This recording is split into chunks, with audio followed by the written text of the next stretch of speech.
a loaded question. I'm a little scared because all my life I've known soccer, so it's scary to think that, you know, it could be my last time ever playing.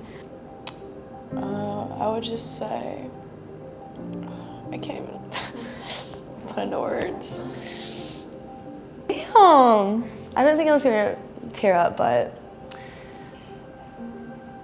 No, because if I start crying, I'm not going to be able to speak. Oh, you're about to make me emotional.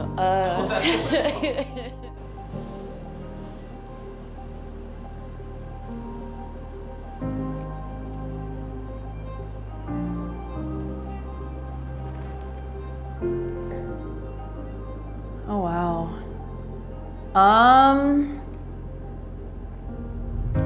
My brother. Sorry.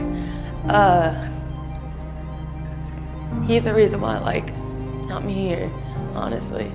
Definitely my parents. I think something really cool just about my parents is just that they definitely didn't have as many opportunities as I've had, like just being younger and stuff. And I think that they just really laid the foundation for my soccer career. They've always been my biggest supporters. Do you know what? I'd actually say my mum. Yeah, okay. Just purely because that wasn't her field. She didn't know anything about soccer. And I think that she's learned along with me, and she's always just stuck by me. And there were so many occasions where I wanted to quit. And she just made me continue and just push for my dreams. And she'd always remind me that from a kid I've always wanted to play soccer, and that's where I actually feel most comfortable and most free. So why give it up if that's something that God's provided you with? I think the fact that my parents really supported me and said you can do whatever you want in life, I took that and ran with it. I'd say Matt, my club coach, and my track coach, Coach Coleman, really prepared me for LSU.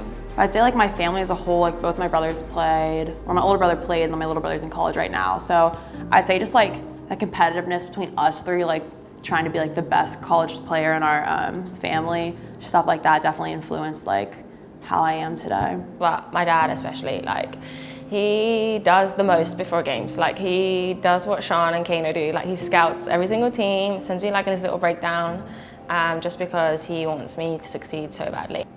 I'll just say thank you for everything that he's done for me, and if it wasn't for him, I wouldn't be here. I wouldn't even be in the States. I wouldn't even be playing soccer.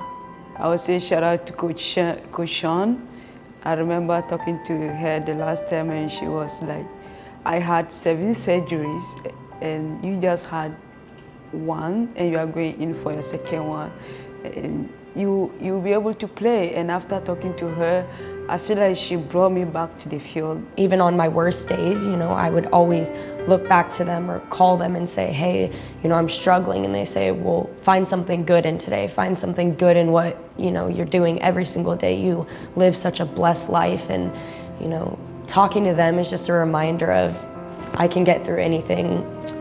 I would say my biggest motivation and what is like my why is just influencing the younger generation. When I think about my biggest role model, I kind of think about myself and how I would look at myself when I was a younger girl. So I kind of just always want to fulfill my dreams and be proud of myself at the end of the day for fulfilling that, and hopefully I will inspire those little girls that look up to me now. It's our responsibility. I think it's our responsibility being in the women's game, being in the women's soccer game. I think it's grown an immense amount in the last 10, 20 years. But I think it's part of our responsibility, and that's something that we try to lead as coaches and as our staff, and we've really tried to trickle that effect down to our seniors. It's probably the biggest lesson they have taught me is that there is a space, there is a need for their voices, and they have shown since our time here the power of their voice, and they have challenged us as a coaching staff.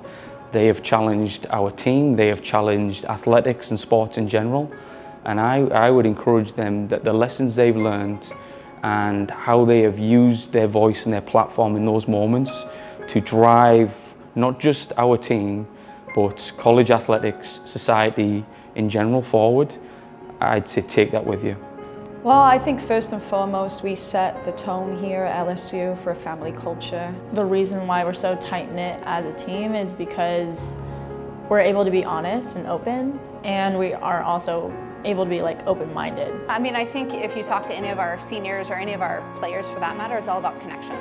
And how strong we are like together really impacts like how strong I feel towards talking to other people on the team and talking to the staff. And it's just a really cool experience when you can be vulnerable with everyone that you're surrounded with daily.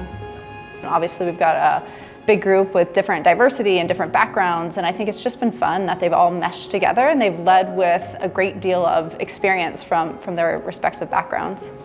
Coming to LSU and meeting my teammates, I'm always smiling.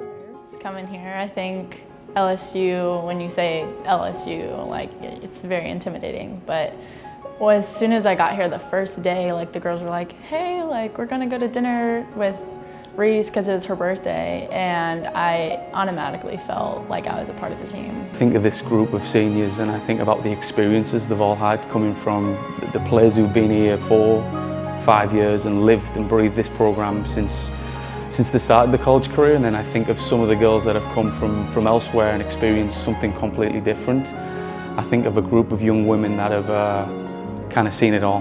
And in the tough moments, their ability to come together and to speak up and to have a voice in this program, I think is really memorable within this group. And yeah, I'm just proud of who they've become as people. Like, I have no doubt that they're going to be successful in whatever they do after this. Yeah, I actually think in my college career in general, I've struggled a lot with self-love and mental health, and having people who constantly have my back and knowing that I can turn to people through my darkest times has been honestly life-saving for me. And not many people can come into college and say that they have 32 best friends. You can have this great impact in terms of what you do within your team and what we do on the field, but realistically, if you can have a bigger reach and you can impact certainly the kids and the youth and give them dreams, you know, then for me that's what leaving a legacy is all about, you know. Academic honors, SEC honors, but none of that means anything if you don't make an impact in other people's lives and build those relationships with like your teammates and your coaches. So that's like the legacy that I want to leave behind. I want them to think of me as a leader, and hopefully a positive one. Just someone that was willing to work hard and give whatever they can on that day for everyone else in the program, and someone who uplifted and motivated others. That'd be great, honestly. And just someone that's a good person on and off the field. I think that's super important to me and often gets overlooked, but I think if you do good, then good will come back to you. So hopefully they remember me like that. The legacy I want to leave is that no matter what, I'll always have somebody's back, and that I would always go to war for them, no matter what it is, like on the field, off the field. I know that they know that they can depend on me no matter what it is. I think of what we all went through last year with COVID. I think of some of the challenges we had with society and the racial inequality and the social injustices. And when I think of that group and what they've been through and the challenges that they faced, I'm incredibly proud of them. And I think they're an amazing group of young women who have used their voice and their platform to empower and drive change and create a better world and a better environment. And it is incredibly inspiring, and I think they've left a legacy. I would say a lot of my strong suits are actually off of the field. I think that I bring a lot of positive energy, and I have a lot of friendships with everyone on the team. I think that a lot of people feel that they could come to me for anything. I hope people remember that I don't know, worked my ass off, and I loved everybody. Soccer has made me to meet a lot of people. I'm not from a rich home. Because of soccer, I get a little to feed my family. People know my Dura Swali because of soccer. People know Wasila Dura Swali because of soccer. For me, it's a genuine passion for cheering on my teammates and making sure that they're ready to go when they step on the field. And I think that everybody understands that's the place I'm coming from. I would say mental strength is a big factor in being an athlete and something that will carry on for the rest of my life. Being tested constantly every single day on the field and off the field.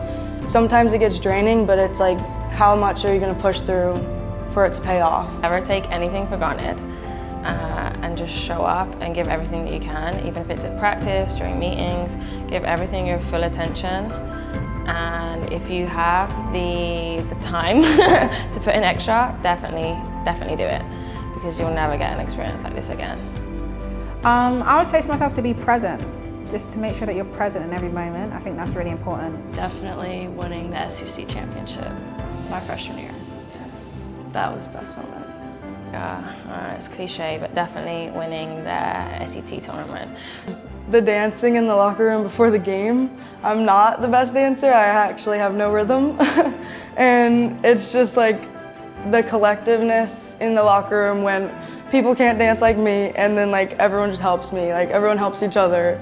Me, Alicia, and Shannon went to Dave & Buster's the night before our Florida game, and we won this basketball, like bouncy ball, and it was just funny because I felt like a kid again. And then when we were on our way back home from Florida, everybody was playing with the ball, and I was just watching them, and I was like, wow, like this is why we started playing soccer, because it was fun.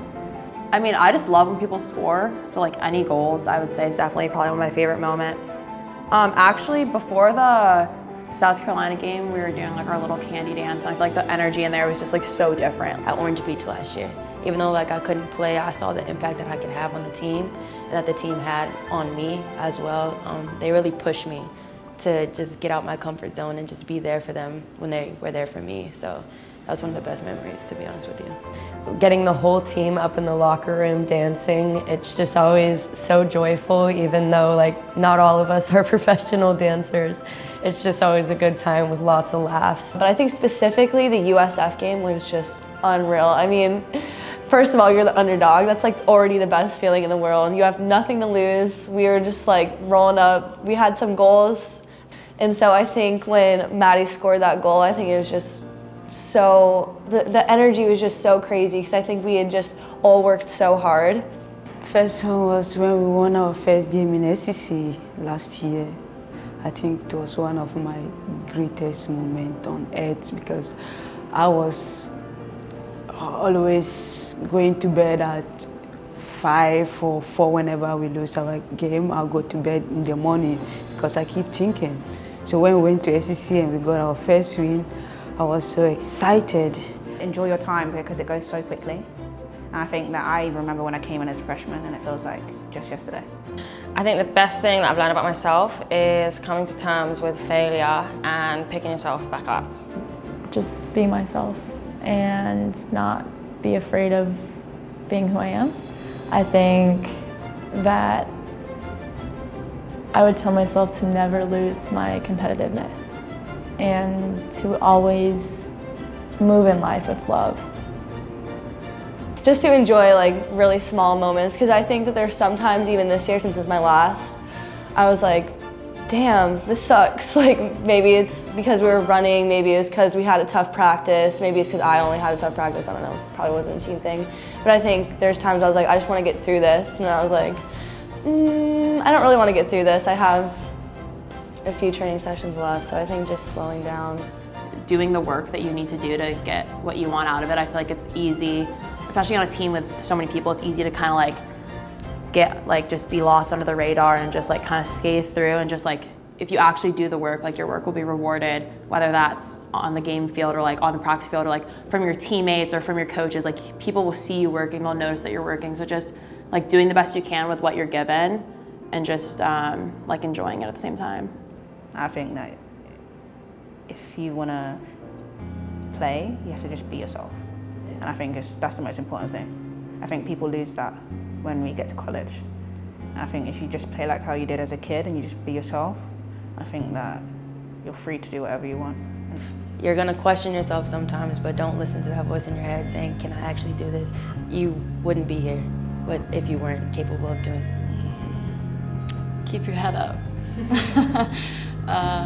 don't give up on any of your dreams or any passions that you have.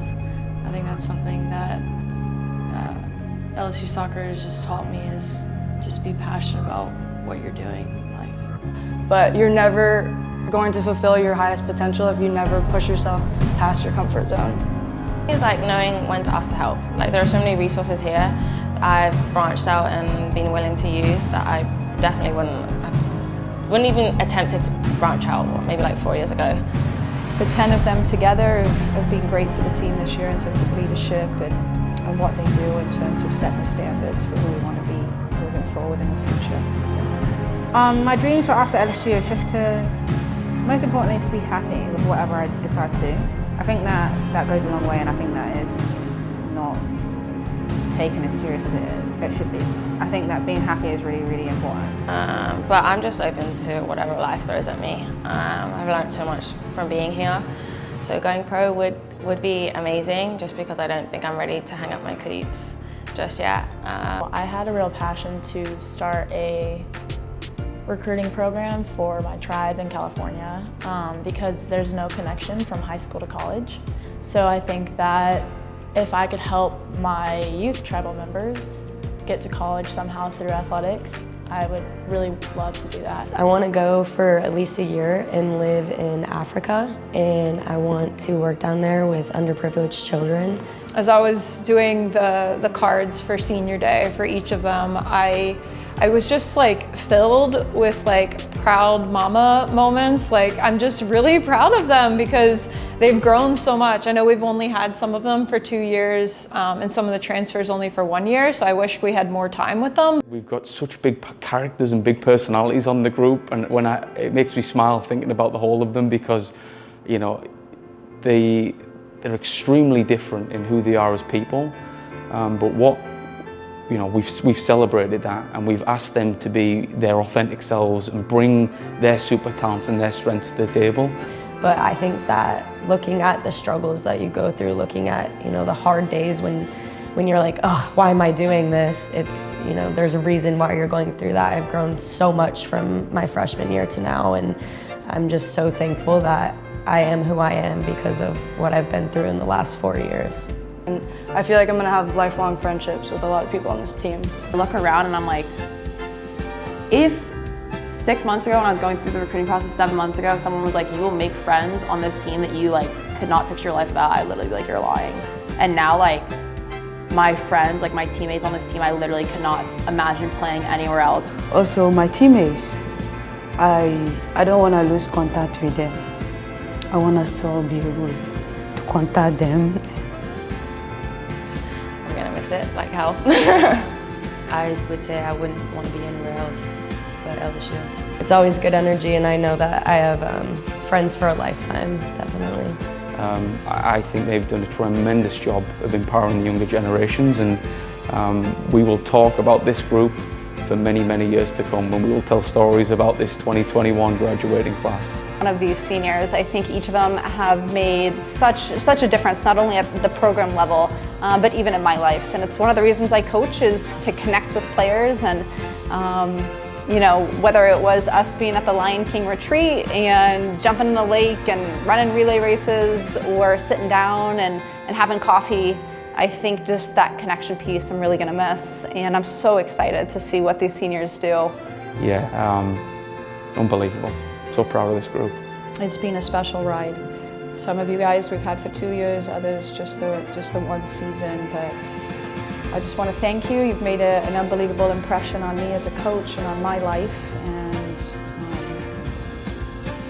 I wish you nothing but the best in your journey. And I know you'll be Tiger fans forever, and you'll be checking in on the program from time to time. And we can't wait to have you come visit in future years and share the wisdom and experience you gained with our future players. So thank you, best of luck, love you guys, and take it to the world.